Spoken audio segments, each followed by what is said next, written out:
mendampingi anak belajar di rumah. Setiap orang tua memiliki pendapat yang berbeda terhadap proses pendidikan formal bagi anaknya. Ada orang tua yang menyerahkan sepenuhnya pendidikan anaknya kepada guru.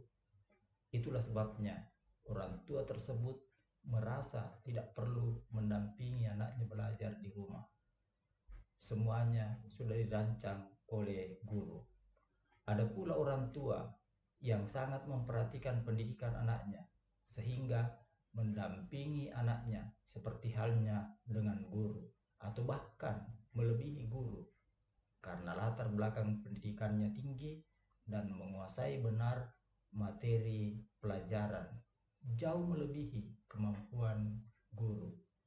Hal tersebut dapat menimbulkan kepercayaan anak terhadap gurunya berkurang.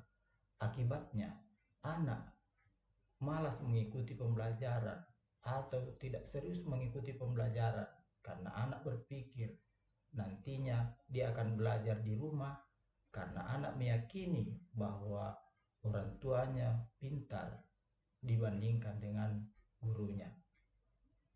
Kedua pendapat orang tua tersebut sebaiknya tidak diikuti karena dapat menghambat proses pendidikan anak. Pendapat yang pertama, anak dibiarkan saja mau belajar atau tidak. Sedangkan pendapat yang kedua, orang tua mengambil alih fungsi guru.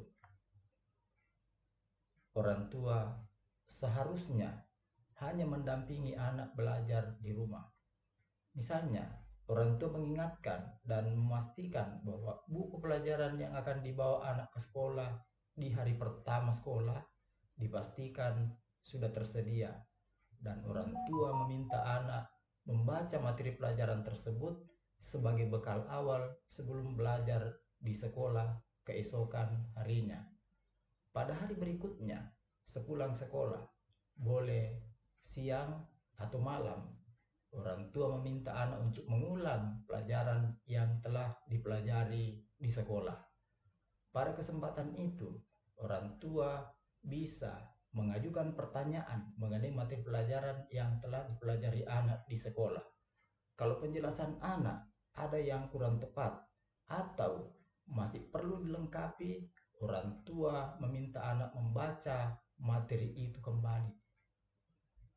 Apabila selesai, orang tua meminta anak menyiapkan buku atau materi pelajaran yang akan dipelajari keesokan harinya.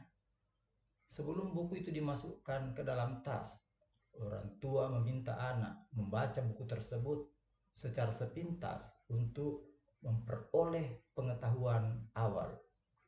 Orang tua juga harus mengingatkan anak untuk menyiapkan baju, celana, topi, dasi yang akan dipakai keesokan harinya. Apabila anak belajar atau mengerjakan tugas, orang tua mendampinginya. Kalau anak bertanya dan orang tua bisa menjawab pertanyaan tersebut, sebaiknya orang tua menjelaskan secara singkat dan meminta anak mencarinya di buku. Kalau orang tua tidak mengetahui tugas yang dikerjakan anak, orang tua cukup duduk di dekat anak atau duduk di ruang tempat anak belajar. Hal seperti itu yang sering dilakukan orang tua dahulu, meskipun tidak berpendidikan tinggi atau bahkan ada yang tidak pernah bersekolah, karena dia selalu mendampingi atau menemani anaknya belajar di rumah, sehingga anaknya berhasil menempuh pendidikan tinggi. Ada yang S1, S2, atau S3. Ada yang menjadi guru, dosen, dokter, atau memiliki jabatan penting sebagai ASN, TNI, Polri, atau karyawan BUMN. Oleh karena itu, orang tua harus mendampingi atau menemani anaknya belajar di rumah, terutama ketika anak masih duduk di sekolah dasar dan sekolah menengah pertama.